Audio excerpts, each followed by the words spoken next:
دنیا گئے، نیت ہی یہ گئے تھے، بس ہو گئی، ضروری زبان سے کہنا ضروری نہیں۔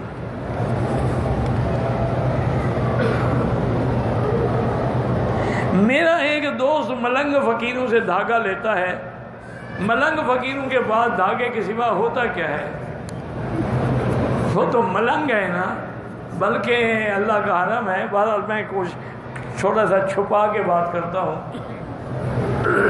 ایک بہت بڑا ملنگ تھا سکھر میں، یہ پل بنا ہوا ہے نا جو بغیر ستونوں کے، تو درمیان میں ایک ٹکڑا آتا ہے، پھر پل شروع ہو جاتا ہے، اسی ٹکڑے میں وہ بیٹھا رہتا تھا۔ اور وہ بدبخت ایسا ملنگ تھا کہ بغیر کپڑوں کے بیٹھا رہتا،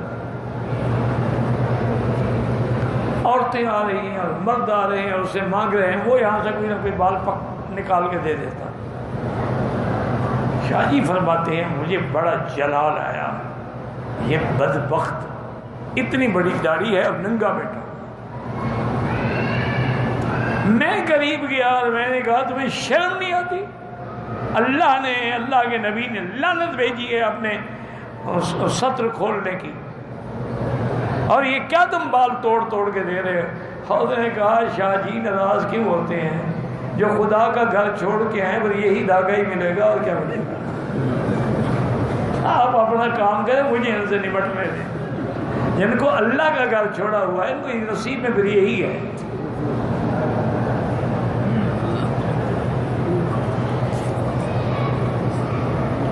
ہمارے علاقے میں جنازے کے بعد دعا ہوتی ہے، بالکل بدعت ہے۔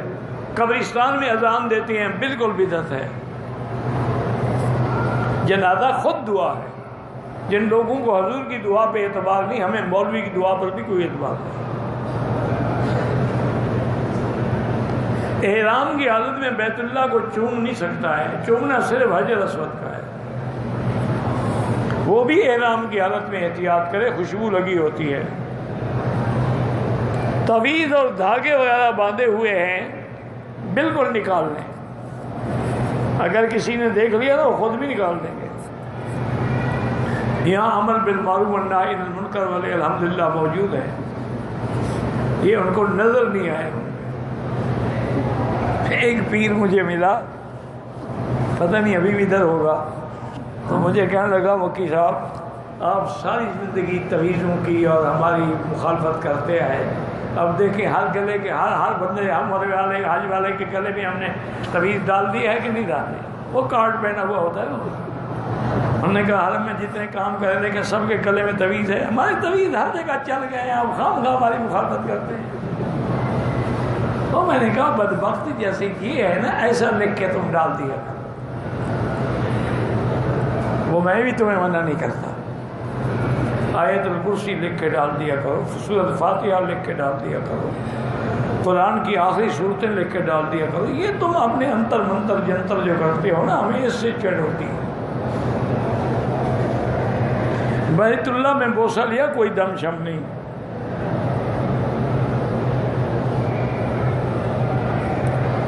سابقہ طرح سے درس، میرا بھائی گزارش یہ ہے کافی عرصہ درس نہیں ہوا، اگر میں سابقہ انداز میں پھر وہی تقریریں شروع کر دوں تو کتاب کب پوری ہوگی؟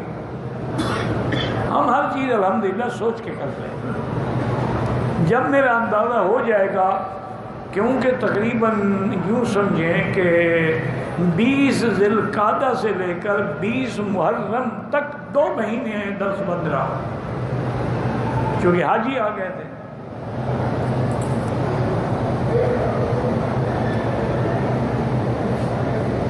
عید کی نماز میں پہلے خطبہ اور بعد میں نماز پڑھنا جمعہ میں بھائی جیسے حضور پاک نے کیا ہے نا وہی سنت ہے۔ حضور پاک جمعہ میں خطبہ پہلے ہوتا تھا، نماز بعد میں ہوتا تھا، اور عیدین میں پہلے نماز خطبہ بعد۔ ہم نے تو حضور کو اتباع کرنی ہے نا۔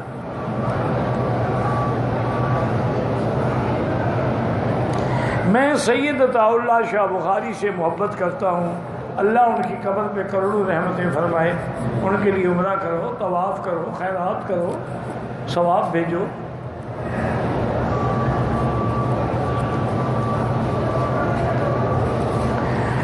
اگر طائف جائیں گے تو واپسی پر احرام ضروری ہے، چونکہ طائف میقات ہے۔ صفا مروہ بغیر وضو کے ہاں ہو جاتی ہے۔ اگر 7 چکر میں دوسرے چکر میں وضو ٹوٹ گیا تو پھر شروع سے طواف کرنا پڑے گا۔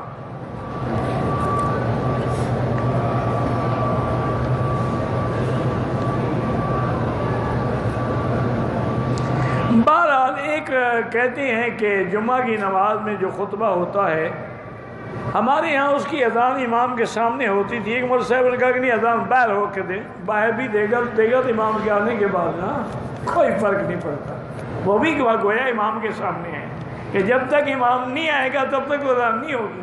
اب یہ تو نہیں ہے کوئی امام کے سامنے یوں کھڑا ہو، تھوڑا دور بھی کھڑا ہو گیا تو کیا ہو جائے گا۔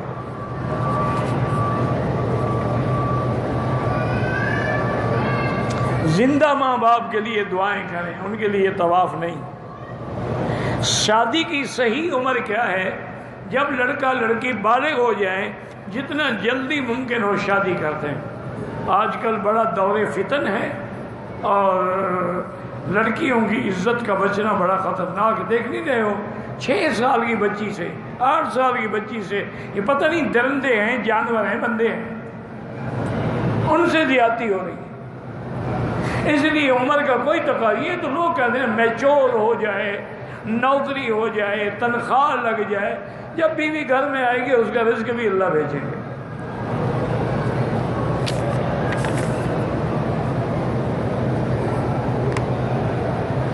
ہم 8 دن کے لیے مکہ میں آئے ہیں، پھر مدینہ شریف جائے، نماز قصر ہوگی۔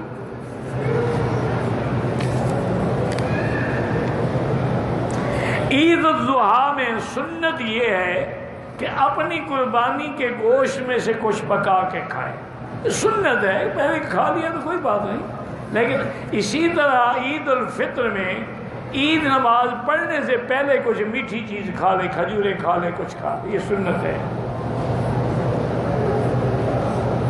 پیر کے پیچھے جو دونوں ہاتھ باندھ کے چلتے ہیں، اگر تکبر ہے تو ناجائز ہے، مجبوری ہے تو کوئی بات نہیں۔ اگر ہم حضور پاک کے لیے عمرہ کر کے ہدیہ کریں، بالکل کریں۔